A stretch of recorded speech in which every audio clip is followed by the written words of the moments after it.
خلاصہ یہ کہ اس آیت میں اللہ تبارک و تعالی نے متقیوں کی یا مومنوں کی 3 بنیادی صفات ذکر فرمائی ہیں، جن میں سے ایک کا تعلق تو عقیدے سے ہے،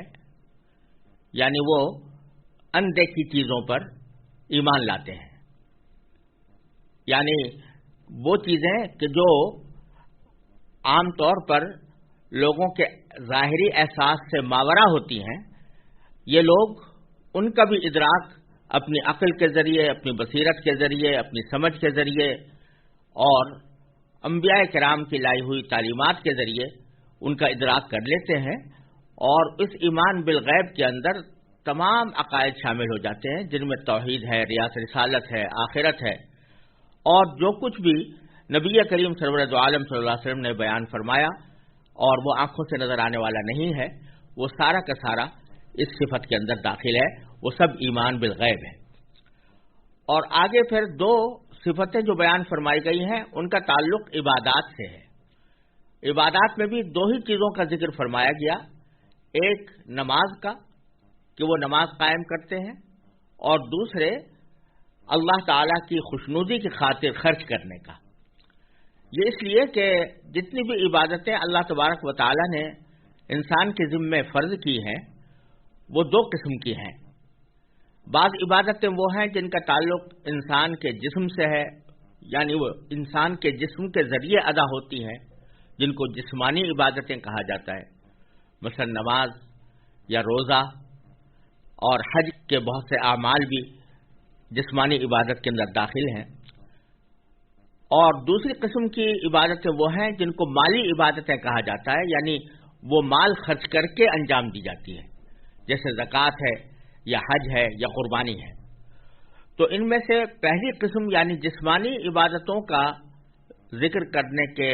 طرف اشارہ فرمایا گیا ہے نماز قائم کرنے کے ذریعے، کیونکہ نماز جسمانی عبادتوں میں سب سے زیادہ اہم عبادت ہے اور اس کو اسلام کا ایک اہم رکن قرار دیا گیا ہے۔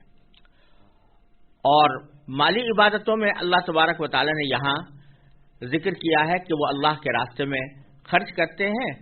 اس میں زکوٰۃ بھی آ جاتی ہے، اور حج کے اندر جو انسان خرچ کرتا ہے وہ بھی آ جاتا ہے، عمرے کے اندر خرچ کرتا ہے وہ بھی آ جاتا ہے، اور صدقات نافلہ بھی اس میں شامل ہو جاتے ہیں۔ یہ 3 صفتیں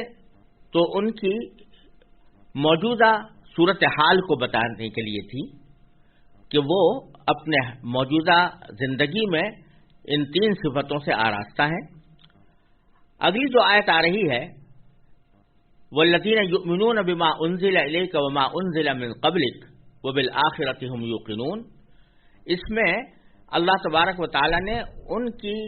اس سچائی کو بیان فرمایا ہے کہ اگرچہ وہ نبی کریم سرور دو عالم صلی اللہ علیہ وسلم کے پیروکار ہیں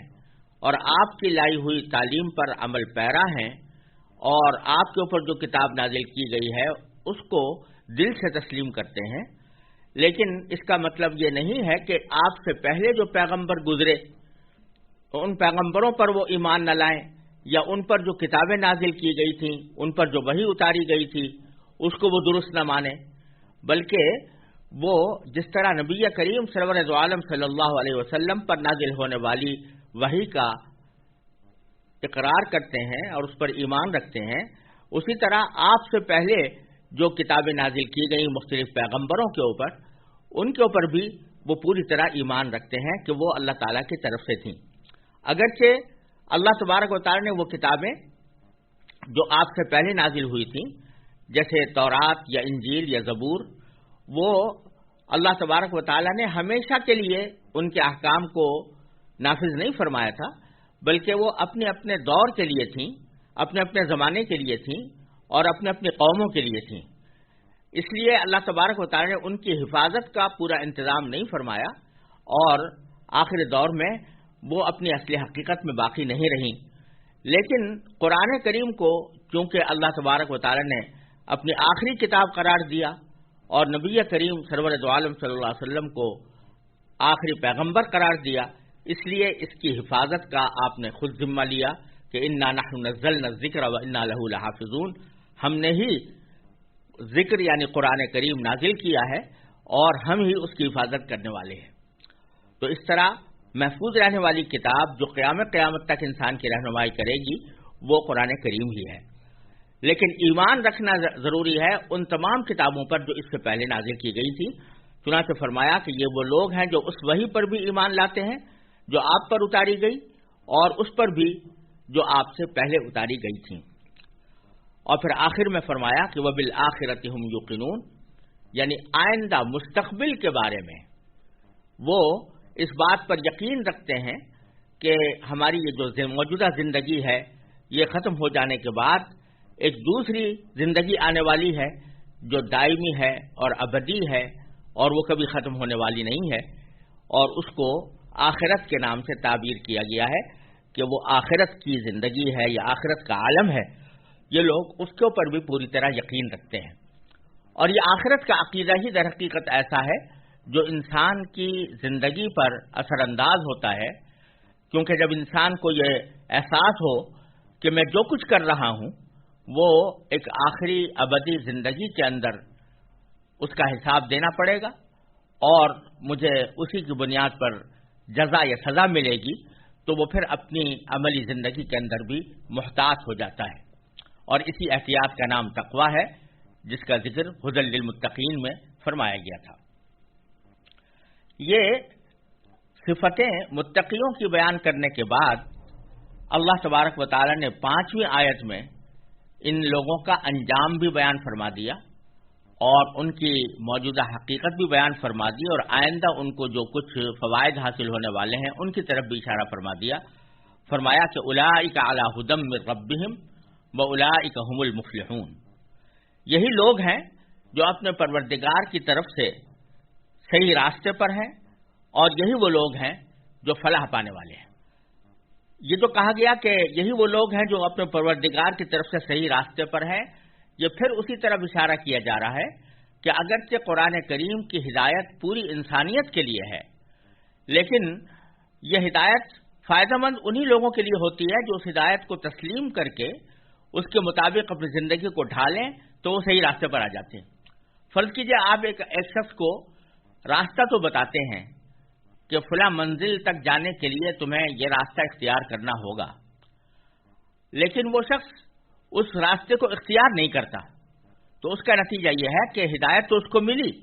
رہنمائی کی حد تک ہدایت اس کو ملی، لیکن اس نے خود ہدایت کو اختیار نہیں کیا اور صحیح راستے پر نہیں آیا۔ لیکن قرآن کریم فرماتا ہے کہ یہ متقی لوگ جن کے لیے قرآن کریم صحیح معنی میں ہدایت ہے، وہ قرآن کریم کی ہدایت پر عمل کرنے کے نتیجے میں اللہ تبارک و تعالیٰ کی طرف سے مقرر کیے ہوئے راستے کے اوپر آ جاتے ہیں، اور اس کے نتیجے میں اولئک ھم المفلحون، یہی لوگ ہیں جو فلاح پانے والے ہیں، یعنی دنیا میں بھی کامیاب اور آخرت میں بھی کامیاب۔ اب جیسا کہ میں نے شروع میں عرض کیا تھا، سورہ بقرہ کے آغاز میں اللہ تبارک و تعالی نے انسانوں کی 3 قسمیں ذکر فرمائی ہیں، ایک مومن، ایک کافر اور ایک منافق۔ تو مومنوں کا بیان ان 5 آیتوں کے اندر مکمل ہو گیا، اور اس کے بعد پھر اگلا بیان کافروں کا ہے، اور یہ 2 آیتوں کے اندر اللہ تبارک و تعالی نے بیان فرمایا ہے، اور اس سے مراد وہ کافر ہیں جنہوں نے یہ قسم کھا لی ہے کہ ہم کسی بھی صورت میں حق بات پر ایمان نہیں لائیں گے اور اپنی موجودہ روش برقرار رکھیں گے۔ ان کے بارے میں اللہ تبارک و تعالی نے 6 آیت میں فرمایا کہ ان الذین کفروا سواء علیہم انذرتہم ام لم تنذرہم لا یؤمنون، کہ بے شک وہ لوگ جنہوں نے کفر اپنا لیا ہے ان کے حق میں دونوں باتیں برابر ہیں، چاہے آپ ان کو ڈرائیں یا نہ ڈرائیں وہ ایمان نہیں لائیں گے۔ یہ بات جو ارشاد فرمائی کہ انہوں نے کفر اپنا لیا ہے، اس کا مطلب یہ ہے کہ وہ اپنی ہٹ درمی کے اوپر اس درجہ مصر ہیں کہ کیسے ہی حق کے دلائل ان کے سامنے آ جائیں، لیکن وہ ان دلائل کے اوپر ایمان لانے اور ان دلائل پر یقین رکھنے کے لیے تیار نہیں ہیں، اور ہر صورت میں انہوں نے نہ ماننے کی قسم کھائی ہوئی ہے۔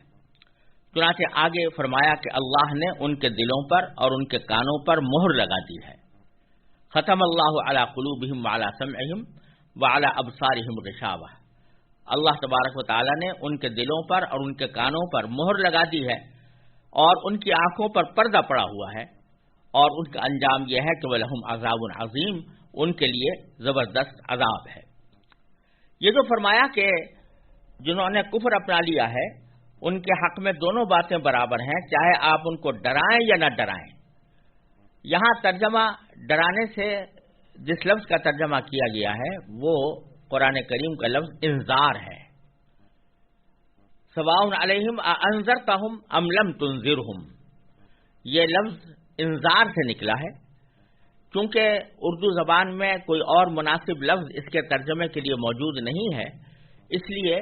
ہم عام طور سے اس کا ترجمہ ڈرانے سے کرتے ہیں. لیکن عربی زبان میں اس کا جو صحیح مفہوم ہے وہ یہ ہے کہ کوئی شخص کسی دوسرے کو اس کے اوپر شفقت کی وجہ سے اور اس سے محبت کرنے کی وجہ سے اس کو کسی خطرے سے آگاہ کرے،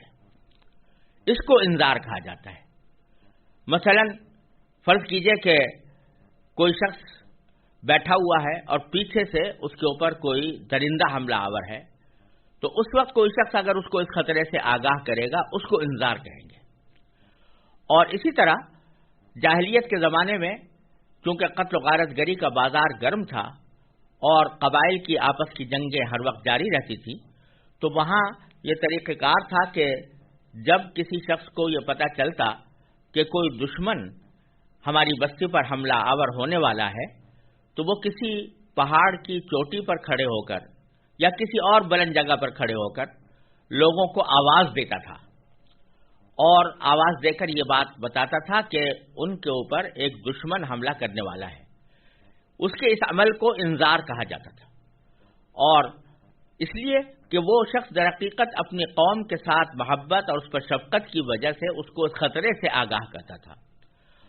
تو انذار قرآن کریم میں جگہ جگہ استعمال ہوا ہے انبیاء کرام کے لیے کہ وہ اپنی قوموں کے لیے منذر بن کر آتے ہیں یا نذیر بن کر آتے ہیں، یعنی آگاہ کرنے والے، ان کو خطرے سے آگاہ کرنے والے، خبردار کرنے والے کہ اگر تم نے صحیح راستہ اختیار نہ کیا تو اس کے نتیجے میں تمہیں ایک بہت سنگین عذاب کا سامنا ہو سکتا ہے. اس کو قرآن کریم نے جگہ جگہ انذار سے تعبیر فرمایا ہے، اور یہاں پر بھی وہی لفظ استعمال ہوا ہے اور فرمایا کہ چاہے آپ ان کو خطرے سے آگاہ کریں یا نہ کریں. انہوں نے تو قسم کھا رکھی ہے کہ یہ کبھی بھی ایمان نہیں لائیں گے، چنانچہ یہ ایمان نہیں لائیں گے. ان سے مراد در حقیقت وہی کفار ہیں کہ جنہوں نے ضد اور ہٹ درمی کی وجہ سے یہ قسم کھائی ہوئی تھی کہ ہم کسی بھی قیمت پر ایمان نہیں لائیں گے. انہی کا یہاں پر ذکر ہے. البتہ بہت سے کافر ایسے بھی تھے کہ جنہوں نے چونکہ ضد اور ہٹ درمی کا معاملہ نہیں کیا تھا، اس واسطے ایک مرحلے پر آ کر انہوں نے اسلام قبول کر لیا اور نبی کریم صلی اللہ علیہ وسلم کی بات مان لی، اور ان کے سامنے جب دلائل پیش کیے گئے تو اس کے آگے انہوں نے سر تسلیم خم کر دیا. لیکن یہاں ذکر ان کا ہے جنہوں نے ضد کو اپنایا ہوا تھا، اور اسی ضد کا نتیجہ یہ تھا کہ جب کوئی شخص یہ طے کر کے بیٹھ جائے کہ مجھے حق بات نہیں ماننی، تو پھر اللہ تبارک و تعالیٰ فرماتے ہیں کہ ہم اس کے دل پر مہر لگا دیتے ہیں. چنانچہ یہاں پر بھی یہ فرمایا کہ اللہ تعالیٰ نے ان کے دلوں پر اور ان کے کانوں پر مہر لگا دی ہے اور ان کی آنکھوں پر پردہ پڑا ہوا ہے کہ وہ بالکل روشن حقیقت کو بھی اپنی آنکھوں کے سامنے دیکھنے کے باوجود وہ اس پر ایمان نہیں لاتے، جس کا نتیجہ یہ ہوگا کہ آخرت میں ان کو ایک زبردست عذاب کا سامنا کرنا پڑے گا. یہ انسانوں کی دوسری قسم تھی جس کا بیان ان دو آیتوں میں کیا گیا، اور اسی پر یہ پہلا رکوع ختم ہوا ہے.